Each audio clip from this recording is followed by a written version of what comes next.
إخواني السلام عليكم ورحمة الله وبركاته.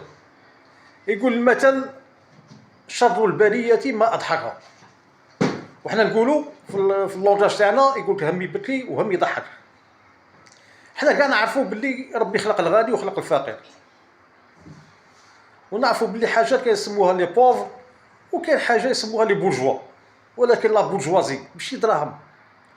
لا بورجوازي سي اون كولتور، البورجوازيه ثقافه، البورجوازيه في العقل.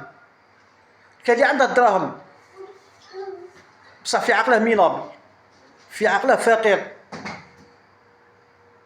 ربي عطاه المال بصح في العقل قاعد بالعقليه تاع الفقر، باسكو هذا المال ماشي ابا عن جد، هذا ربما اكتسبه وبصحته، وربي يعطينا ويعطيه ويبارك للجميع ان شاء الله. ولكن ربي يعطيك الدراهم لازم يكون عندك ثقافه تعمل الدراهم. انا بارازار هادشي تاع الخرفان هاد الكيباش تاع المستوردين راح نشوف ندي على لي بري، على الطريقه اسكو يقعدوا عندهم، اسكو يجيبوهم الى اخره. نعرفوا الوضعيه كي دايره ونشوفوا كيما قاعد يشوفوا الناس، واللي ما شرا يتنزه. ولكن واش لاحظت اخي؟ كاين صحاب الدراهم جايين في السيارات الفاخره هذو الكات ومنا وكاع يزاحموا في الفقراء والمساكين. هادو الكباش هادو جابتهم الدوله بارك الله فيها وربي يجازيها، جابتهم بالدرجه الاولى للزواليه اللي ما قادرش يشروه خرفان بالاسعار المرتفعه. بالدرجه الاولى جابتها للفقير.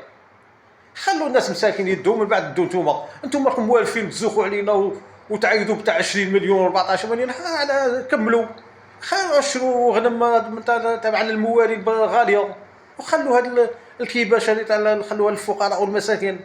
انتم من حقكم تشربوا، معنا شو نقولوا ماشي من حقكم، لا، هذه على المواطنين عندهم الحق، كي الغني كي الفقير. ولكن من الناحيه الاخلاقيه خلي المساكين اللي ما قادرينش يشروا حاجه غاليه، خليهم يدوا هذا الكباش جايين باسعار مدعمه واسعار في متناول الاغلبيه تاع المواطنين. خلوهم هما يدوهم. لازم يكونوا الانسان لازم يكون عنده ربي يعطيه دراهم، ما يكونش عنده عقليه تاع فقير، ماشي غني بعقليه فقير. كيما قال لك ان بورجوا افيك اون مونتاليتي دو مينابل.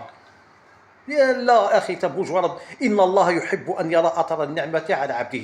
انت بورجوا اللي تبان بالشخصيه تاعك، بالتصرفات تاعك، بالاخلاق تاعك، باللي انا بدراهمي وانا ما نسخفش على حاجات على المساكين ونخلي المساكين وما نزاحمهمش.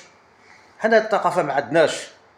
احنا مش عارف تلقاه بدراهم وتلقاه يجري موقف قفه رمضان ويترافيكي في الكواغط هذه الله يهدينا، الله يهدينا يا خويا، الله يهدينا وصاي، الله يهدينا. بارك السلام عليكم ورحمه الله. وواحد راه يديفوا لي كيزعف لا يهضر وهذا ما كان. السلام عليكم.